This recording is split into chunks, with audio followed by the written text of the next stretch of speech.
ओम नमो भगवते वासुदेवाय। ओम नमो भगवते वासुदेवाय। ओम नमो भगवते वासुदेवाय। हरे कृष्ण। श्रीमद् भागवतम तृतीय स्कंध অধ্যায় 16। আমরা আজকে 21 নম্বর শ্লোক পড়ব। তা কৃপা করে আমার উপর উচ্চারণ করবেন। যস্তাম বিবিক্ত চরিতৈ অনুবর্তমানানাম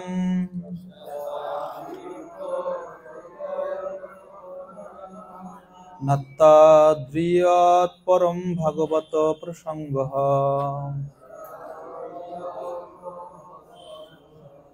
শতম দ্বিজানুপথ পুণ্যরজ পুনীতঃ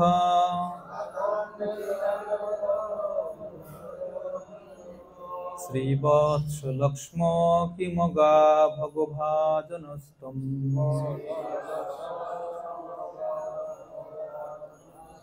যস্তাম বিবিক্ত চরিতৈ অনুবর্তমানানাম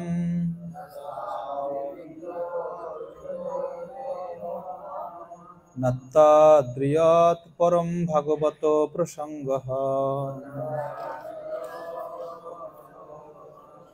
শতম দ্বিজানুপথ পুণ্যরজঃ পুনীতঃ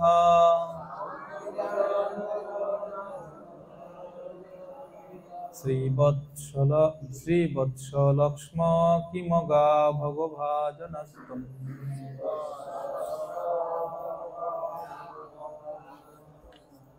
একজন প্রভু একজন মাতাজি কৃপা করে বলুন। যস্তাম বিভক্ত চরিতৈরনুবর্তমানম যস্তাম বিবিক্ত চরিতৈ অনুবর্তমানানাম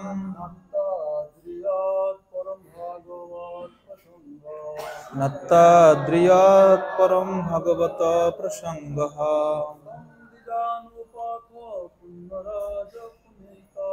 তম দ্বিজানুপথ পুণ্যরজ পুনীতম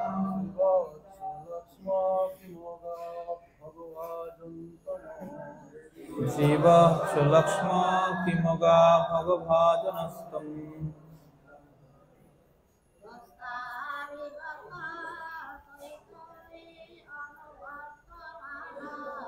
যস্তাম বিবিক্ত চরিতৈ অনুবর্তমানানাম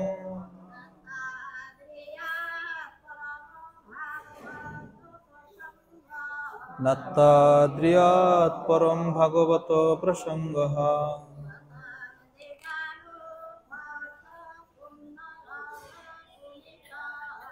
শতম দ্বিজানুপথ পুণ্যরজ পুনীতঃ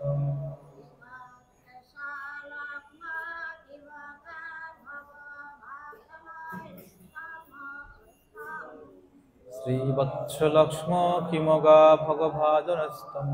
শাব্দিক অর্থ য যিনি, তাম লক্ষ্মী দেবী, বিবিক্ত সম্পূর্ণরূপে শুদ্ধ, চরিতই ভক্তিযুক্ত সেবা, অনুবর্তমানানাম সেবা করে, না অত্যাদ্রিয়ৎ আসক্ত, পরম সর্বোচ্চ, ভাগবত ভক্তগণ, প্রসঙ্গ সংযুক্ত, স অনুসার ভগবান, তম আপনি, দ্বিজ ব্রাহ্মণদের অনুপথ মার্গে, পুণ্য পবিত্রকৃত, রজহ ধূলি পুনীত বিশুদ্ধকৃত, শ্রীবৎসের লক্ষণ চিহ্ন কিম কি, অগা আপনি লাভ করেছেন, ভগ সমস্ত ঐশ্বর্য অথবা সমস্ত সদ্গুণ, ভাজনঃ উৎস, তম আপনি। অনুবাদ কৃপা করে সকলে বলবেন। হে প্রভু, আপনার শুদ্ধ ভক্তদের কার্যকলাপের প্রতি আপনি অত্যন্ত অনুরক্ত, তবুও যিনি সর্বদা আপনার অপ্রাকৃত প্রেমময়ী সেবায় যুক্ত, সেই লক্ষ্মী দেবীর প্রতি আপনি আসক্ত নন।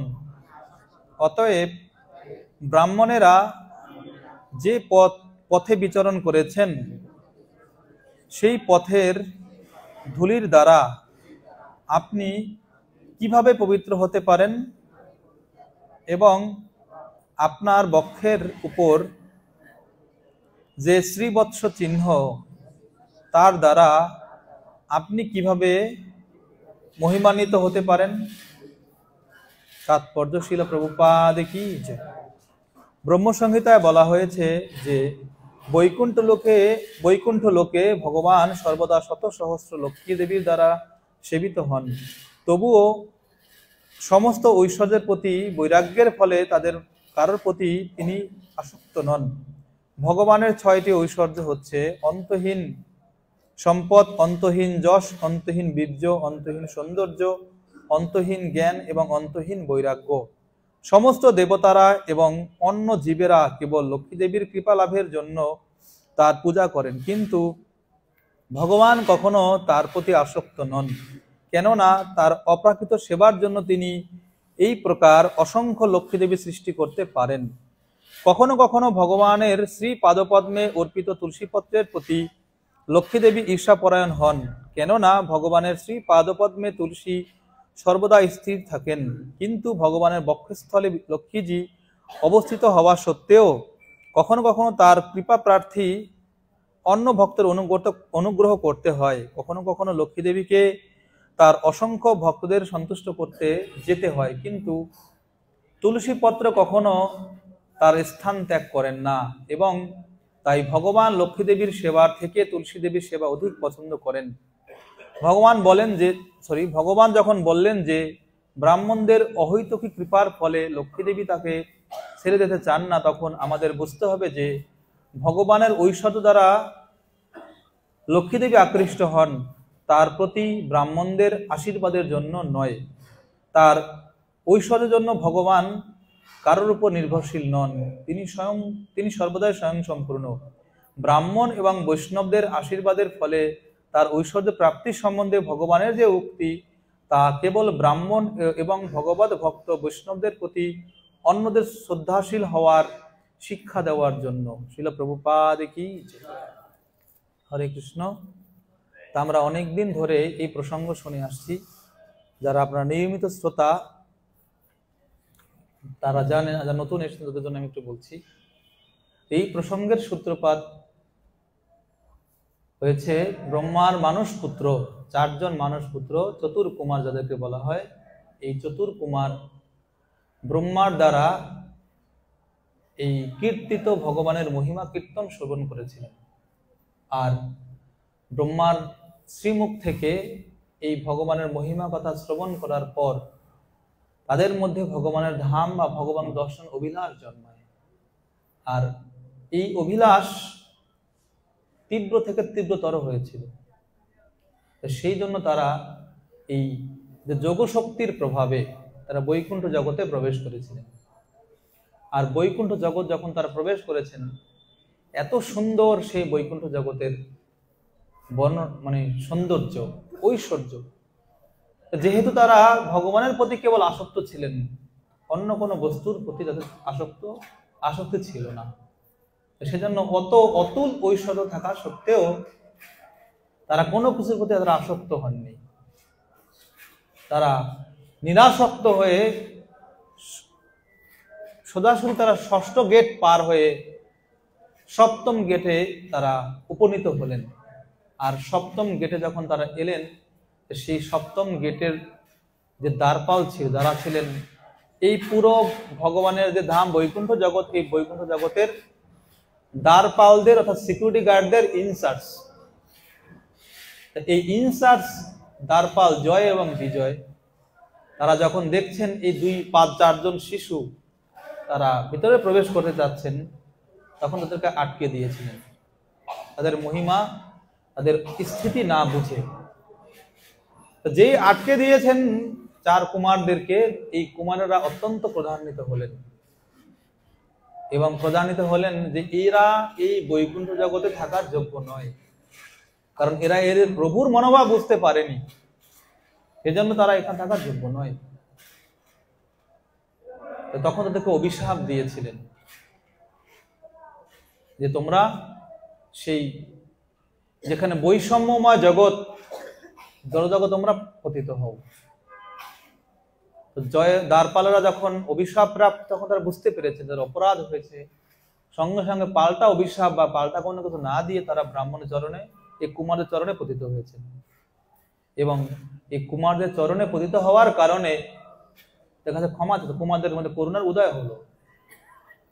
কিন্তু ভগবান দেখছেন ভেতরে বসে যে অবস্থা খারাপ দিকে টার্ন করতে পারেন, সেজন্য ভগবান এই লক্ষ্মী ঠাকুরানীকে নিয়ে উনি সেই 7th গেট সেইখানে উনি এসেছেন। আসলে আমাদের আচার্যরা অন্যভাবে ব্যাখ্যা করেছেন, বিশেষ করে চক্রবর্তী ঠাকুর উনি সুন্দর রসিক ব্যাখ্যা দিয়েছেন কেন ভগবান আসলেন এবং লক্ষ্মী দেবীকে সঙ্গে করে কেন। সেই লক্ষ্মী দেবীকে আনার পরে এই কুমারেরা ভগবানের এই রূপমাধুরিমা দর্শন করে তার প্রত্যেকটা অঙ্গ সৌষ্ঠবের মহিমা কীর্তন করেছেন। আর ভগবান তাদের এই মহিমা কীর্তন শুনে অত্যন্ত প্রসন্ন হলেন এবং প্রসন্ন হয়ে তাদেরকে বলছিলেন সেই কথাগুলো এই অধ্যায় শুরু হয়েছে। এই ভগবান প্রথমেই উনি ব্রাহ্মণদের মহিমা কীর্তন করেছেন। কেন ব্রাহ্মণদের মহিমা কীর্তন করেছেন না, আসলে ব্রাহ্মণরা যেহেতু এই কুমাররা যেহেতু অপ্রসন্ন হয়েছে এই দ্বারপালদের প্রতি, সেহেতু প্রথম কাজ হচ্ছে এই ব্রাহ্মণদের মনে বা কুমারদের মনে সন্তোষ তৈরি করা। আর সন্তোষ বা প্রসন্ন হয় মানুষ কখন, যখন প্রশংসা শোনে। এই জগতে মানুষ সবচেয়ে বেশি প্রশংসা শুনতে চায় নিজের। যদিও আমরা সকালবেলা মঙ্গলাদের পরে বলি নধনম নজনম ন সুন্দরীম কবিতাম, এটা বলি তোতা পাখির মতো, কিন্তু প্রশংসা শুনে সবাই খুশি হই, বিশেষ করে কলিযুগে। এমনকি এখন এমন অবস্থা দাঁড়িয়েছে গুরুদেবেরাও ভয় পান শিষ্যদেরকে শাসন করতে। গত শুক্রবার এক মাতাজি এসেছিলেন আমাদের মন্দিরে, আমাদের রুমে। তো উনি বলছিলেন, প্রভু আমার ছেলেকে এক মাস্টার মারছিল, ওরা পারেনি তাই। তা আমি কমিটির কাছে কমপ্লেন দিয়ে দিয়েছি, আমি ভালো কাজ করছেন, আপনার ছেলে আর জীবনে মানুষ হবে না, আপনার ছেলে জীবনে আর মানুষ হবে না। ঠিক প্রশংসা শুনতে আমরা সবাই চাই। ভগবান এই কুমারদেরকে প্রসন্ন করার জন্য কুমারদের অর্থাৎ ব্রাহ্মণদের অপার মহিমা বর্ণনা করছেন। তা আপাত মনে হতে পারে বা অন্য দিক থেকে আমরা দেখতে পাই শ্রীমদ্ ভাগবতম অষ্টম স্কন্ধ যখন সমুদ্র মন্থন হচ্ছিল, এই সমুদ্র মন্থনের সময়ে যখন হলাহল বিষ উঠেছিল, তো হাহাকার লেগে গিয়েছে, কে কি হবে ব্রহ্মাণ্ডের পৃথিবীর কি হবে।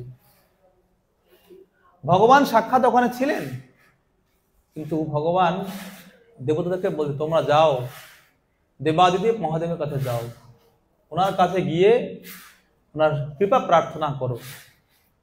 ভগবান চাইলে পারতেন না ওই বিষ পান করতে, পারতেন কিনা?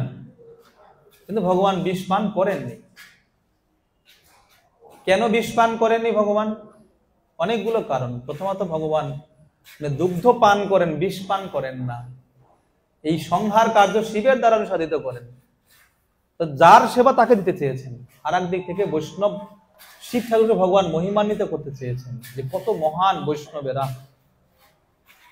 সেই শিক্ষা দেওয়ার জন্য উনি শিবকে আহ্বান করার জন্য দেবতাদেরকে বললেন। দেবতারা সবাই গিয়ে ব্রহ্মা সহ শিব ঠাকুর স্তুতি করেছেন। আবার দেখবেন এমন স্তুতি করেছে মনে হয় যেন সবকিছুই উনি হচ্ছেন ভগবান, স্বয়ং ভগবান। তো শিব ঠাকুর যখন ওই স্তুতি হজম করেছেন, উনি মনে মনে ভাবছেন প্রভু আমিও দেখিয়ে দেব তোমাকে, তুমি আমাকে বড় করতে চেয়েছো, আমি তোমাকে বড় করব। তখন আবার যখন মোহিনী মূর্তি দেখিয়েছেন ভগবান, ওখানে আবার শিব ভগবানের ওই মহিমা কীর্তন করেছেন। ঠিক ব্যাপারটা এখানে এরকম, ভগবান এই চতুর কুমারদেরকে ব্রাহ্মণদের এত মহিমা বর্ণনা করেছেন, সেই বর্ণনা শুনে কুমারেরা ভাবছেন, প্রভু আপনি আমাদেরকে বড় করেছেন, আমাদেরকে শ্রেষ্ঠ বানিয়েছেন, আমরাও আপনাকে শ্রেষ্ঠ বানাবো, তারই প্রতিযোগিতা আমরা করছি। তো এখানে আপনারা দেখবেন ভগবান কি কি বলছিলেন। এই অধ্যায়ের শুরু থেকেই ভগবান সেই বিষয়গুলো বলছেন। এই যে বলছেন 4 নম্বর শ্লোক থেকে ব্রাহ্মণদের মহিমা বর্ণনা ভগবান শুরু করেছেন, বলছেন আমার কাছে ব্রাহ্মণরা হচ্ছেন সর্বোচ্চ এবং সর্বাধিক প্রিয়। এরপরে ভগবান একটা উপমা দ্বারা বোঝাচ্ছেন যে ভৃত্য যদি কোনো অপরাধ করে তাহলে জনসাধারণ সেই জন্য প্রভুকে দোষ দেয়, ঠিক যেমন শরীরে কোনো অঙ্গে শ্বেতকুষ্ঠ হলে তাদের শরীরে দূষিত হয়ে যায়। এবং এখানে আরো অনেক ভগবান বলছেন 7 নম্বর শ্লোকে দেখুন, যেহেতু আমি আমার ভক্তের সেবক তাই আমার চরণ কমল এতই পবিত্র হয়ে গেছে যে তারা তৎক্ষণাৎ সমস্ত পাপ মোচন করে। আমি এমন স্বভাব অর্জন করেছি যে লক্ষ্মী দেবী আমাকে ছেড়ে যান না, যদিও তার প্রতি আমার কোনো আসক্তি নেই, এবং অন্যেরা তার সৌন্দর্যের প্রশংসা করে এবং তার কৃপালেশ লাভ করার জন্য পবিত্র ব্রত অনুষ্ঠান করে। তো এইরকম ভগবান ব্রাহ্মণদের মহিমা কীর্তন করেছেন। ভগবান বলছেন যে লক্ষ্মী দেবী ছেড়ে আমাকে যান না, কেন না ব্রাহ্মণদের চরণের ধুলা দ্বারা অভিষিক্ত হওয়ার কারণে আমি এই ভগবত্তা লাভ করেছি। আমার ভগবত্তার উৎস হচ্ছে কে? ব্রাহ্মণ। এবং এই লক্ষ্মী দেবী তিনি আমাকে ছেড়ে যান না, যেহেতু ব্রাহ্মণরা আমাকে আশীর্বাদ করেছেন। আপনারা কত শ্রেষ্ঠ, কত মহান, এই কথাগুলো ভগবান আগে বলেছেন ব্রাহ্মণদের স্তুতি করতে গিয়ে। সেই স্তুতি শুনে এই কুমারেরা বুঝতে পারছিলেন না আসলে ভগবান কি সত্যি সত্যি খুশি হয়ে তাদেরকে স্তুতি করেছেন নাকি তিরস্কারের ছলে এই স্তুতি করেছেন। তারা মনে করছেন না, ভগবান কখনো মিথ্যা কথা বলতে পারেন না। সেজন্য তারা এই ভগবানের এই স্তুতিকে রিপ্লাই দিচ্ছেন। বিশেষ করে যে প্রসঙ্গ আমি বলছিলাম 7 নম্বর শ্লোকে, যে লক্ষ্মী দেবী কখনো ভগবানকে ছেড়ে যান না এবং ভগবান তার ভগবত্তা এই সর ঐশ্বর্য লাভ করেছেন ব্রাহ্মণদের চরণে ধুলার অভিষিক্ত হওয়ার কারণে। তার এই যুক্তি খণ্ডন এই 20 এবং 21 নম্বর শ্লোকে কুমারেরা করছেন। 20 নম্বর শ্লোক কি বলছে আপনারা পড়েছেন, কি বলছেন? যে লক্ষ্মী দেবীর পদধূলি অন্য সকলে তাদের মস্তকে ধারণ করে, সেই লক্ষ্মী দেবী আপনার দাসীর মতো আপনার আদেশের অপেক্ষা করেন। কেননা কোনো ভাগ্যবান ভক্ত কর্তৃক আপনার চরণে নিবেদিত তুলসী দলের নবীন মালিকায় সঞ্চরণ করে যে ভ্রমর রাজা, তার নিবাস স্থলে অর্থাৎ আপনার শ্রী পাদপদ্মে তার স্থান সুরক্ষিত রাখার জন্য তিনি সর্বদা উৎকণ্ঠিত থাকেন। কুমারেরা সেই যুক্তি এখানে খণ্ডন করছেন। কি যুক্তি? কি যুক্তি? যে আপনি বলেছিলেন প্রভু যে লক্ষ্মী দেবী আপনাকে ছেড়ে কেন যান না, কারণ হচ্ছে আপনি হচ্ছেন ভগবান, আপনি হচ্ছেন ঐশ্বর্যময়, সেজন্য আর আপনি এই যে গুণ প্রাপ্ত হয়েছেন এটা আমাদের আশীর্বাদের মানে ব্রাহ্মণদের আশীর্বাদের কারণে। আসলে তা নয়, আসলে তা নয়। কি আসল তাহলে কি? আসলটা হচ্ছে এই, আসলটা হচ্ছে এই যে এই জগতে সমস্ত ব্যক্তিরা এমনকি দেবতারাও লক্ষ্মী দেবীর কৃপা পাওয়ার জন্য তার আরাধনা করেন। লক্ষ্মী দেবীর কৃপা তারা আরাধনা করেন, এমনকি ব্রাহ্মণেরাও তার কৃপা পাওয়ার জন্য আরাধনা করেন, সমস্ত জীবেরা। তাহলে যদি লক্ষ্মী দেবীর কৃপা পাওয়ার জন্য ব্রাহ্মণরা দেবতারা আশীর্বাদ করেন, মানে প্রতীক্ষা থাকেন, আর তাহলে কি, তাহলে আর সেই লক্ষ্মী দেবী যার কৃপা পাওয়ার জন্য এই জগতের সমস্ত মানুষেরা তার আরাধনা করেন, এমনকি দেবতারা পর্যন্ত তার আরাধনা করেন তার কৃপা প্রাপ্ত হওয়ার জন্য, আর সেই লক্ষ্মী দেবী উনি দাঁড়িয়ে থাকেন, কখন প্রতীক্ষায় থাকেন আপনার সেবা পাওয়ার জন্য। তাহলে প্রভু আপনি বলুন কে শ্রেষ্ঠ, কে কার প্রতীক্ষা করে, কার দ্বারা ব্রাহ্মণত্ব, আপনি কি আমাদের চরণধূলি দ্বারা ব্রাহ্মণত্ব মানে ভগবত্ব প্রাপ্ত হয়েছেন নাকি অন্য কোনো কিছু? এই বিষয়ে প্রভুপাদ তাৎপর্যে লিখেছেন যে ব্রহ্মসংহিতা শ্লোক কোট করেছেন প্রভুপাদ, সেখানে বলছেন যে চিন্তামণি প্রকর সদ্ম সুকল্প বৃক্ষ লক্ষাবৃতেষু সুরভির অভিপালয়ন্তম লক্ষ্মী শত সহস্র সম্ভ্রম সেব্যমানম গোবিন্দম আদি পুরুষম তমহম ভজামি। হাজার হাজার লক্ষ লক্ষ শত সহস্র লক্ষ্মী দেবী আপনার সেবা পাওয়ার জন্য তারা লাইন দিয়ে দাঁড়িয়ে থাকেন, আপনার সেবা পাওয়ার জন্য দাঁড়িয়ে থাকেন শত শত লক্ষ্মী দেবী। কারণটা হচ্ছে কি, কারণ আপনি হচ্ছেন ভগবান, আপনি এরকম হাজার হাজার লক্ষ্মী দেবী আপনি ইচ্ছা করলে প্রকট করতে পারেন,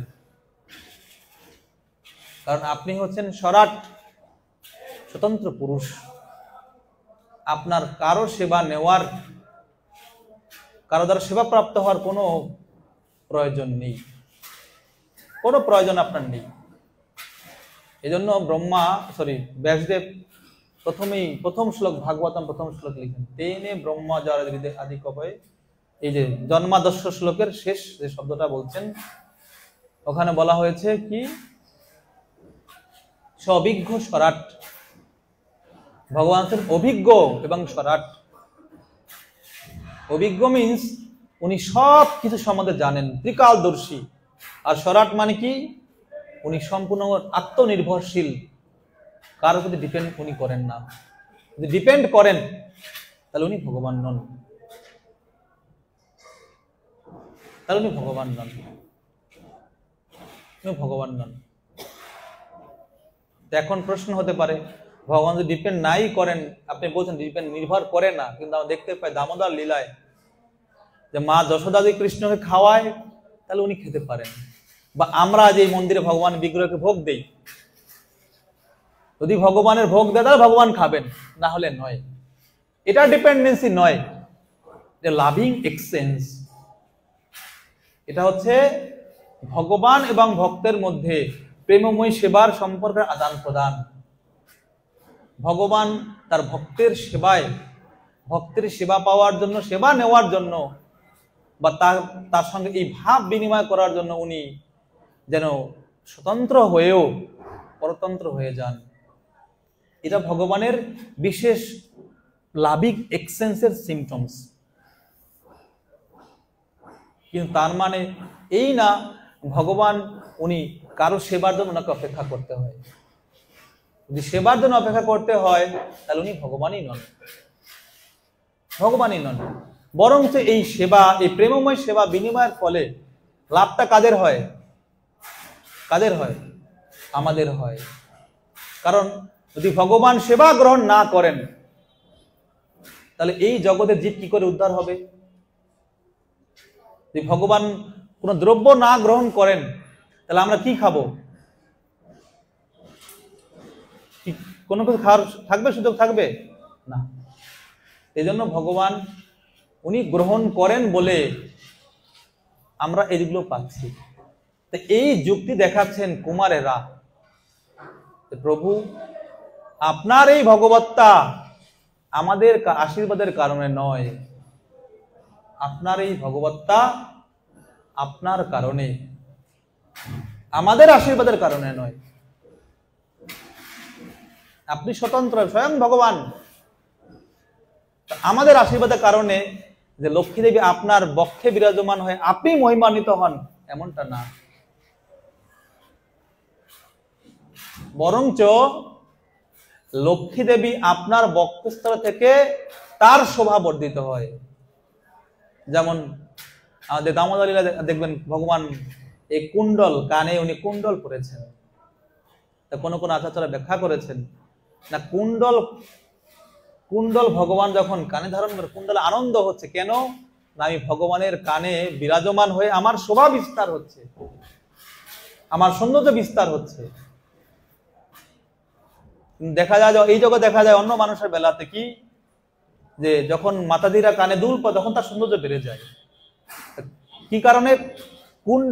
মানে কানের দুল পরার কারণে। কিন্তু কৃষ্ণ বেলা উল্টো, কারণ উনি হচ্ছেন সমস্ত সৌন্দর্যের আধার, সমস্ত সৌন্দর্য উৎসকে কৃষ্ণ। ওজন্য প্রভুপাদ লিখেছেন তাৎপর্যে, ভগবান মানে কি, যিনি সর ঐশ্বর্য, যার মধ্যে 6 অপুলেন্স পূর্ণ মাত্রায় থাকবে, তিনি হচ্ছেন ভগবান। এর মধ্যে একটা ঐশ্বর্য হচ্ছে সৌন্দর্য, শ্রী। সব সৌন্দর্য ভগবান উৎস, সৌন্দর্যের উৎস। তাহলে এই যিনি সবকিছুর উৎস, তাকে কে মহিমান্বিত করবে? যিনি সবকিছুর উৎস, তাকে কে মহিমান্বিত করবে? তাকে মহিমান্বিত করার কেউ নেই। এই জন্য কুমারেরা কৃষ্ণের ওই যুক্তিকে রিফিউট করছেন যে আমাদের আশীর্বাদের কারণে নয় প্রভু, লক্ষ্মী দেবী আপনাকে ছেড়ে যান না কেন না, আপনার এই রকম ঐশ্বর্যের কারণে, যে আপনি কত বৈরাগ্যবান, যে নিরন্তর সেবা কর, লক্ষ্মী শত সহস্র সম্ভ্রম সহকারে আপনার সেবা করেন, তারপরেও আপনি তার প্রতি মোটেও আসক্ত নন। রাধা মাধব গণিতায় ভগবান কি, শিলা প্রভুপাদ কি, মোটেও আপনি আসক্ত নন। আমাদের ঠাকুর চক্রবর্তী ঠাকুর বর্ণনা করছেন, আসক্ত নয় মানে কি না, স্ত্রী রূপে তার প্রতি আসক্ত নয়, ভগবান ভক্ত রূপে, সেবক রূপে বা সেবিকা রূপে লক্ষ্মী দেবীর প্রতি আসক্ত। কারণ ভগবানের একটা বিশেষ গুণ, ভগবান বিশেষ গুণটা হচ্ছে কি না, ভক্তের প্রতি উনি অত্যন্ত আসক্ত, ভক্তের প্রতি। শ্রীমদ্ ভাগবতম দশম স্কন্ধে এক সুন্দর শ্লোক আছে, আসলে আমি শ্লোকগুলো লিখে আনতে পারিনি, তো ওই শ্লোকের অনুবাদে এরকম বলা হয়েছে, ভগবান নিজে বলছেন, কাকে বলতে, আমার উদ্ধবকে বলছে মনে হয়, যে হে উদ্ধব, তুমি আমার এত প্রিয় যে আমার ভাই বলরাম, আমার স্ত্রী লক্ষ্মী দেবীগণ, এমনকি আমার নিজের অংশরও, আমার শরীরে থেকেও তুমি আমার প্রিয়। ভগবান উদ্ধবকে এই স্টেটমেন্ট দিয়েছেন দশম স্কন্ধে, এত প্রিয় হচ্ছে ভগবানের ভক্ত। ভগবানের প্রতি কোন ভক্ত না, যে ভক্ত বিবিক্ত চরিতই। এখানে বলছেন বিবিক্ত চরিতই। বিবিক্ত মানে কি, যারা সম্পূর্ণরূপে শুদ্ধ, যাদের মধ্যে কোনো প্রকারের বিন্দু মাত্র, যাদের হৃদয়ের মধ্যে কোনো প্রকার ইন্দ্রিয় সুখ ভোগের বাসনা নেই, সেই সমস্ত কেবলমাত্র কৃষ্ণ সুখ বিধানই যাদের জীবনের একমাত্র উদ্দেশ্য, সেই ভক্ত ভগবান অত্যন্ত প্রিয়। যে কথা কুন্তী মহারানী ওনার স্তুতিতে বলছেন, ওখানে বলছেন কি, শব্দটা হচ্ছে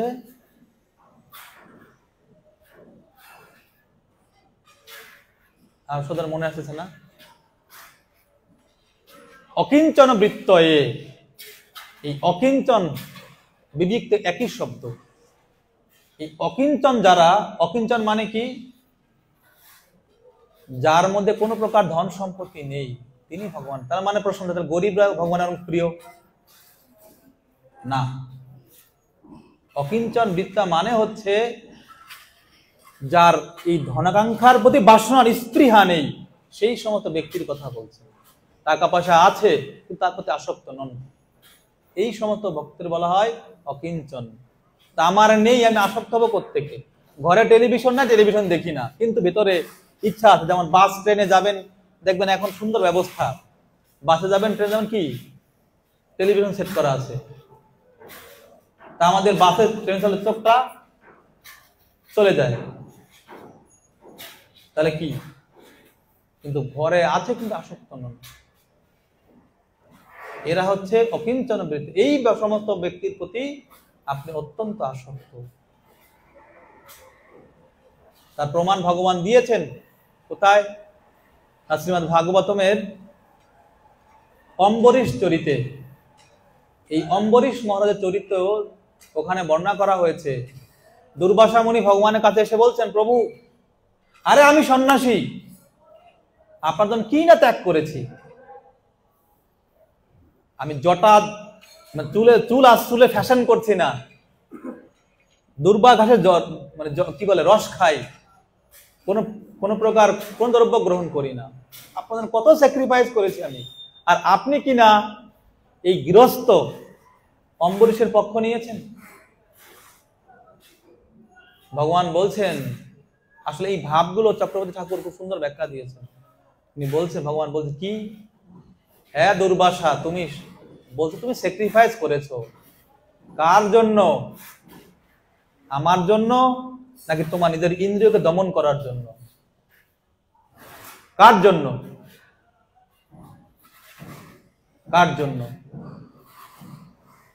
আমার জন্য তুমি আমাকে ভালোবেসে তুমি করেছো কি, নাকি তোমার ইন্দ্রিয় দমন করার জন্য করেছো, মানে তোমার স্বার্থের জন্য করেছো কিনা? হিজ গ্রেস পদ্মনেত্র বহুত সুন্দর কীর্তন লিখেছেন, আপনারা শুনে দেখবেন, এত সুন্দর। শেষ লাইনটা হচ্ছে এরকম, আমার এক্স্যাক্টলি মনের লাইনটা এরকম ছিল যে, মানে বৈরাগী সংসার ছেড়েছে কৃষ্ণ তোমাকে পাওয়ার জন্য, কিন্তু কি পাচ্ছি? পূজা, লাভ, প্রতিষ্ঠা পেছনে ছুটছি। যদিও উনি ওরকম না, উনি জাস্ট ওনার ধন্যতা প্রকাশ করছেন আমাদেরকে শেখানোর জন্য। দুর্বাসা মুনিকে ভগবান এই কথা বলছেন, দেখো অম্বরীশ কি আমার জন্য কি করেনি, কি করেনি, তার সব ইন্দ্রিয় দিয়ে আমার সেবায় লাগিয়েছে। অহং ভক্ত পরাধীন, আমি তো তার অধীন হবই, আমি তো তার অধীন হবই, স্বাভাবিক। যদি এই জগতে আপনার জন্য কেউ কিছু করে, তার প্রতি আপনি অ্যাফেকশন আসবে কিনা? অবশ্যই আসবে। তা ও আমার জন্য সবকিছু করেছে, আর তুমি তো তোমার নিজের জন্য। তা আমার মন আমার কাছে নেই, ও মন নিয়ে নিয়েছে অম্বরীশ মহারাজ, তার কাছে যা, তার কাছে ক্ষমা প্রার্থনা করি। তো যেটা বলতে চাচ্ছিলাম, এইখানে চতুর্কুমারেরা ভগবানের এই যুক্তি বলছেন যে আপনি এই লক্ষ্মী দেবী ভগবানের এই ভক্ত বাৎসলতার গুণে আপনার প্রতি আসক্ত, আমাদের আশীর্বাদের জন্য নয়। আর এই তাৎপর্যে প্রভুপাদ বলছেন যে কেন যে আসক্ত মানে এখানে সেটা প্রমাণ দিচ্ছে এখানে তাৎপর্য প্রভুপাদ, যে লক্ষ্মী দেবী উনি মাঝে মাঝে ঈর্ষান্বিত হন। ঈর্ষান্বিত মানে কিরকম? তার মানে প্রশ্ন হতে পারে যে ভগবত ধাম কি ঈর্ষা আছে কি? আসলে ঈর্ষা মানে ওরকমটা নয়, এটা বলে স্পিরিচুয়াল কম্পিটিশন। স্পিরিচুয়াল কম্পিটিশন মনে হয় কোন একটা স্কন্ধে প্রভুপাদ লিখেছেন এরকম স্পিরিচুয়াল কম্পিটিশনের বিষয়ে, আমার এক্স্যাক্টলি মনে নেই। তো এইখানে লক্ষ্মী দেবী মাঝে মাঝে তুলসী দেবীর প্রতি সৌভাগ্যের কথা চিন্তা করে তারা অবাক হয়ে যান যে তুলসী মহারানী কত সৌভাগ্যবতী, কত সৌভাগ্যশালিনী, যে কখনো ভগবানের চরণ ছেড়ে সে কোথাও যান না, সবসময় ভগবানের চরণে স্থির থাকেন। তাই এই জন্য সবসময় ভগবানের সেবা করেন তুলসী মহারানী। এই জন্য ভগবান তুলসী মহারানীকে অত্যন্ত ভালোবাসেন। তো সেই তুলসী মহারানীর কাছে আমরা সবসময় প্রার্থনা করি এই তার মতো সেবা পাওয়ার জন্য। এইখানে যে মূল পয়েন্ট হচ্ছে এই যে এখানে ভগবান যে কথা বলছেন যে আপনি বলেছেন যে তোমাদের আশীর্বাদের কারণেই আমি আমার ভগবত্তা পেয়েছি এবং লক্ষ্মী দেবী আমাকে ছেড়ে যান না, এবং এই লক্ষ্মী দেবীর আমার হৃদয় ধারণ করে আমি মহিমান্বিত হই। আসলে প্রভু এটা ঠিক নেই, বুঝতে পারছি না আপনার মনোভাবটা কি।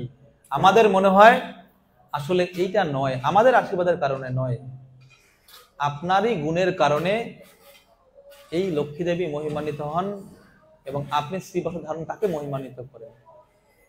এখন প্রশ্ন, ভগবান এই কথা কেন বললেন? তাৎপর্যের শেষ লাইনে লিখেছেন, প্রভুপাদ লিখেছেন, ভগবান এই কথা বলেছেন এইটাই শিক্ষা দেওয়ার জন্য। কি শিক্ষা? ব্রাহ্মণ এবং বৈষ্ণবরা শ্রেষ্ঠ, শ্রদ্ধার যোগ্য, সকলের শ্রদ্ধান্বিত, সকলের উচিত তাকে শ্রদ্ধা করা, ব্রাহ্মণ বৈষ্ণবদেরকে। ভগবান এইটা শিক্ষা দিয়েছে নিজে আচরণ করে, আচরণ করে। কারণ গীতায় উনি বলছেন যৎ যৎ আচরতি শ্রেষ্ঠ। শ্রেষ্ঠ ব্যক্তি 3:21, শ্রেষ্ঠ ব্যক্তি যেভাবে আচরণ করেন, এই তার অনুগামী যারা তার অধস্থান, যারা তাকে ফলো করে, সেই সময় সেই ধরনের আচরণ করা উচিত। তিনি যা প্রমাণ বলে স্বীকার করেন, সেটাই প্রমাণ বলে গ্রহণ করা উচিত। ভগবান এখানে ব্রাহ্মণদেরকে কিভাবে আচরণ করতে হবে এই শিক্ষা দিয়েছেন। ব্রাহ্মণদের শ্রেষ্ঠ, বৈষ্ণব শ্রেষ্ঠ, সেটা উনি নিজে আচরণ করে দেখাচ্ছেন। আপনি দেখবেন ভগবান প্রত্যেকটা জিনিস উনি আমাদেরকে আচরণ করে দেখাচ্ছেন, প্রত্যেকটা। এইখান থেকে আমাদের শিক্ষার হচ্ছে এই, আমরা যেন ভগবানের এই শিক্ষা দ্বারা শিক্ষিত হই। ব্রাহ্মণ বৈষ্ণব এদের যেন আমরা শ্রদ্ধা করার শিক্ষা, সেই শিক্ষা আমরা যেন গ্রহণ করি। আমাদের গুরু মহারাজরা দেখুন, ওনারা আমাদেরকে বলছেন যে, বিশেষ করে আমাদের ইস্কনের প্রেক্ষাপটে বিচার করি, যে আমাদের ভক্তি শাস্ত্রী, ভক্তি বৈভব, এই সঙ্গে ডিগ্রি গ্রহণ করা উচিত। আমি জানি না এরকম নদীর আছে কিনা। আমাদের গুরু মহারাজরা ওনারা নিজেরা আচরণ দেখাচ্ছেন। গুরু মহারাজ উনি ভক্তি বেদান্ত কোর্স করতেছেন না, ডিগ্রি পেছনে জানা নেই, সেগুলো ওনারা আচরণ করা শেখাতে। আমাদেরও উচিত এই সমস্ত ডিগ্রি আমাদের অর্জন করা। কারণ যখন এই সমস্ত ডিগ্রি আমরা অর্জন করব, সেই ডিগ্রি অর্জন করা ছাড়া আমাদের অধ্যয়নটা হবে। আর অধ্যয়ন করা হলে আমরা এই সমস্ত বিষয়গুলো বুঝতে পারবো, আমাদের ভক্তির ভিত সুরক্ষিত হবে। কারণ এই শুধুমাত্র যদি ভক্তির ভিতটা সুরক্ষিত না হয়, তাহলে আমাদের যে কোনো সময় উইকেট পড়ে যাবে। এই শ্লোক থেকে আমরা এই শিক্ষা নিলাম যে ব্রাহ্মণেরা ভগবানের সে আগের স্টেটমেন্টকে, যেখানে ভগবান বলছিলেন, দেখো তোমাদের এই চরণ ধুলির দ্বারা অভিষিক্ত হওয়ার কারণে লক্ষ্মী দেবী কখনো আমাকে ছেড়ে যান না। আর তার লক্ষ্মী দেবীর এই শ্রীবৎস আমি ধারণ করে নিজেকে মহিমান্বিত করি। তা কুমাররা বলছে, না প্রভু, তা আমাদের আশীর্বাদের কারণে নয়, তা আপনার ভগবত্তা গুণের কারণে লক্ষ্মী দেবী কখনো আপনাকে ছেড়ে যান না। আর আপনি এই শ্রীবৎস চিহ্ন ধারণ করে লক্ষ্মী দেবীকে বরং তার শোভা বিস্তার করেন। আপনি তার সৌন্দর্য আপনি সৌন্দর্যিত হন না। এই তাহলে কথা মধ্যে কন্ট্রাডিকশন পায়, সমাধানটা প্রভুপাদ দিয়েছেন কি? ভগবান ইখানে আচরণ করেছেন শুধু আমাদেরকে শিক্ষা দেওয়ার জন্য, যেন আমরা ব্রাহ্মণ বৈষ্ণবদেরকে সম্মান করি, শ্রদ্ধা করি। যদি শ্রদ্ধা না করা হয়, তাহলে যে কোনো সময় অপরাধ হয়ে যেতে পারে। আর এই অপরাধের ফল স্বরূপ আমরা ভগবানকে হারাবো, ভগবান আমাদেরকে হারাবেন। ভগবান আমাদের কত ভালোবাসেন, ভগবান চান না যেন উনি আমাদেরকে হারান, বা আমরা যেন ওনাকে না হারাই।